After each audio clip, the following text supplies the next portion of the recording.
Hi guys, and welcome to my review of the TabPRO S, Samsung's first attempt of making a 2-in-1 convertible with Core M, a Super AMOLED display and a few nice other goodies they tried to conquer the market. If that whole thing worked out as planned, we'll see my full review. Quick overview: design and build quality really nice, it's very premium, really nicely done, but also not quite as light as I would maybe want it to be, but of course this comes with a price because you have a convertible after all, so just keep that in mind. The keyboard is not my first choice because the whole mechanism, how it works, and it's a little bit too close to the screen, but I will get to that later. Trackpad really small, but it actually works quite nice, reliable, precise. The display is the highlight here. Bright, colorful, quite accurate, absolute satisfying to use. The sound for a tablet absolutely fine, for a convertible also quite good. For a laptop actually not that bad. I've not seen too many that are really that much better, so quite okay. The performance of the Core M really knows to deliver. I like the Core M as a platform for performance because I would say for 95% of all the people who aren't content creators, this is absolutely enough. Battery life wasn't quite that great. I got about 4.5 hours of use with quite high brightness, but I have to just mention that because I like my panels bright and vivid, and if you already have a display that nice, you want to enjoy it even more so. Heat and noise, not really anything to mention here because there is no noise and the heat is absolutely fine, nothing to really consider. Then we also have the software that is Windows 10, but they actually enhanced a few things with the Galaxy suite, so a few nice additions are there. So I would say let's jump in and get to the detailed part. As you can already see, this device with the keyboard dock looks still very thin, very elegant. I think this is a really nice material on both sides and it works out quite nice because if we actually open it, of course you can't really properly do this with one hand, but it's not planned to do so. Let's get it out and actually let's try the two modes. Here you can see this is the first one and we have a second angle. If you just make it this one actually works quite nice if you use it on your lap, and this one works definitely quite nice if you use it on the desk, so absolutely fine here. The mechanism isn't bad, it's actually quite nice, but if you, for example, pull it off the dock and then close it, the screen always turns off or on. This is something that I would have, as you can see here, and now if we dock it off and close it, it will close the display. This is something that I didn't quite like so much, but it makes sense, so I get that. But let's actually take a look at the tablet itself, and yes, if you do that too much, it will be annoying. On the top, as you can see, the two microphones, the volume rocker, and the power button. Here we have the Windows button that I didn't really use even once at all. One of the two speakers. On the bottom, there's only the port for the docking station.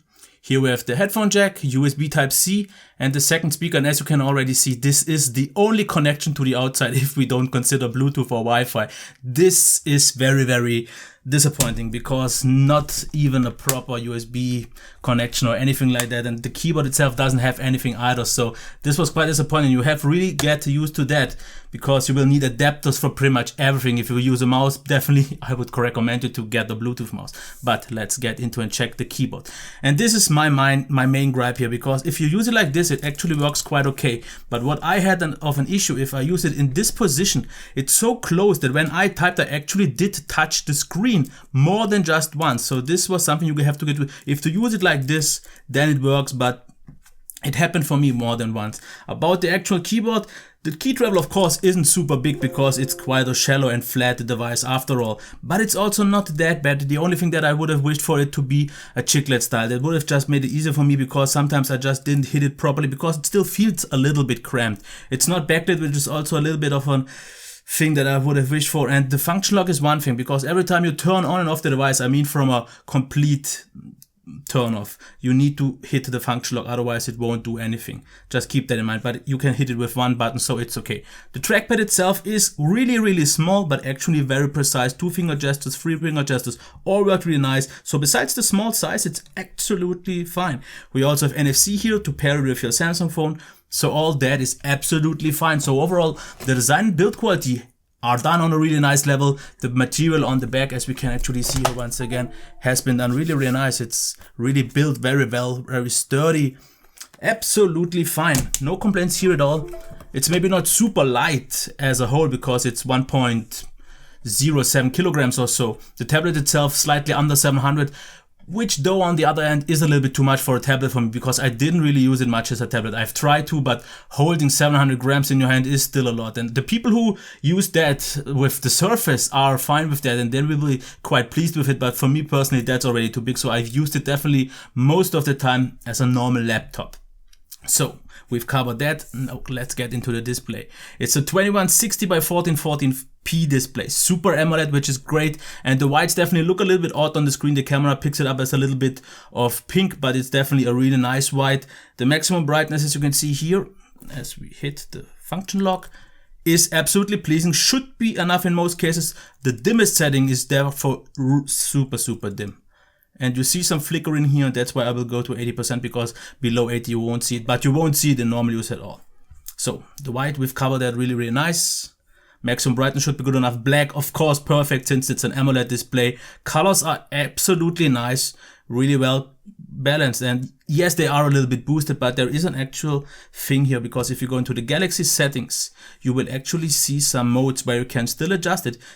You can set it to AMOLED, Cinema, Photo, or just base. So actually not that bad. I actually prefer this one because it's the coldest white, and you have a few more options here, like the battery extender and a few other things. So they did enhance it a little bit. Viewing angles are absolutely top notch, so the display is definitely of the highest quality.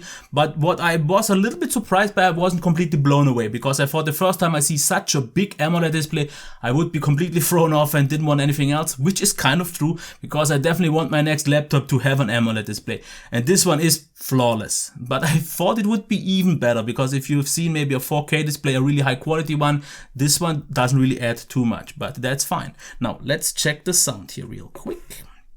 Let me get on the desktop and start the song.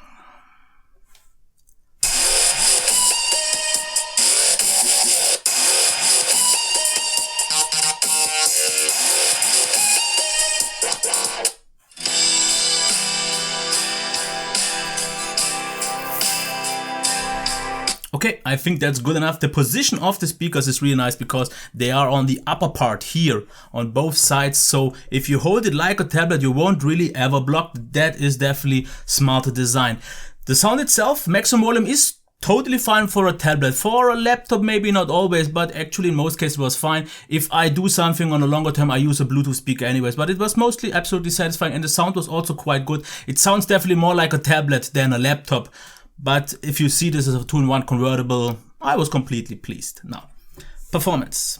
If we check the SSD speeds, there is nothing to really complain about, because as you can see here, 500 reads, a little bit more, and maybe just 200 or not even that in terms of write speeds. But this is normal, because the smaller an SSD is, the slower the writing is, so we will just have to live with that. But it's still totally fine for a tablet especially. And if we check the browsing performance, this is what I like the Core M so much about, because as you can see, the scrolling is absolutely super crazy light and smooth, and the rendering times are fine. And if you just use this as what it is, you will get an absolutely great experience, because this is easily on the level of a Core i5, maybe even on an i7, because it can handle everything very well. And if it's about browsing, content consuming and all that, you will be fully pleased. Of course, once you go into content creation, like maybe video rendering, of course, this is not planned for it. It can handle it, but on the longer term, it's not planned for that. Now, if you talk about the battery life, a full charge takes 2 hours and 40,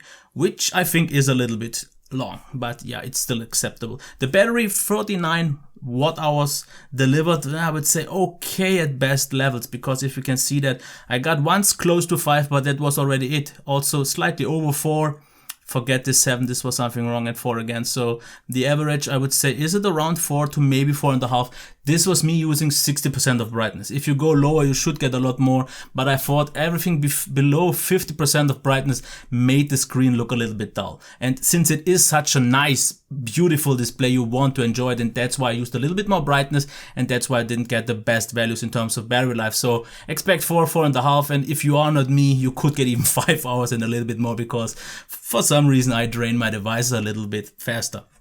Now, if you talk about the heat and noise, there is no noise, so we definitely don't have to talk about that, because it's absolutely fanless, which is one of the big highlights and the benefits of an Core M. And in terms of heat, Here it stays absolutely nicely, maybe on skin temperature, and the only place where it gets a little bit warm would be this section, where I measured a maximum of about 48 degrees here in the middle. But if you just hold it like this, you definitely don't even notice that, so also fine from my side. In terms of software, I already talked about it. We have a few Galaxy editions and that. You can also pair it with your phone, which is quite a nice bonus, and do some extra stuff like mirroring all your notifications, but we will get that soon on Windows anyway, so that's not that big of an advantage anymore. So I've covered the details, I think, and that's why I would like to go to the conclusion. My conclusion is, it's absolutely great. It's built very well. The keyboard, of course, not maybe the best, so if you are a heavy typer, then you should look for a proper solution.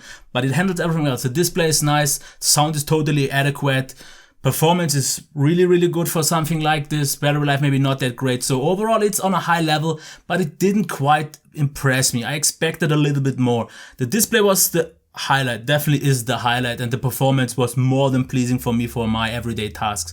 But I'm just not quite seeing the real benefit of this whole convertible function. It's nice to have, but if you use it 95% of all the time as a tablet or a laptop, I would just recommend you to buy a laptop or maybe a yoga device or something like that. It just makes a little more sense. If you want to use it as a tablet, it's definitely nice and it works really, really well. And I would say, like I already said, 95% of all the people should be happy with a Core M, because the benefit after all is top performance without the fan. But the downside is still, I think, the price. Core M devices still are a little bit more on the expensive side, and they aren't as efficient as I would like them to be, because I've not had more than one Core M device with a really good battery life. I had only one, and that was a Toshiba Z20 or something like that. So keep that in mind. Overall, not really any flaws, besides maybe the mediocre battery life, but also nothing really outstanding that would say you need this, because this is one of the new sections of devices that has a lot competition. There is the Surface Pro 4 with Core M as well. There is a Toshiba device on the market. There is an Acer Aspire Switch 12 Alpha coming out, and a lot more. So the competition is strong. They're all quite similarly priced, and it's, I think, more of a personal preference what you want. If you want the AMOLED display for really great content consumption, this could be it. But consider the price of around, I would say, I think it's like 900 with the whole dock. It's definitely comparable with the Surface Pro and all that. And since I haven't really reviewed any of those yet, I can't really compare them fully. Once again, really, really nice, but just not exceptionally outstanding out of the really big competition these days. Yes, so that would be it. You know the pros, you know the cons, and if you haven't heard anything you want to know, just leave that down in the comments. And if you like this review, thumbs up and subscribe if you want to see more content like this. I wish you a nice day. Until next time, bye.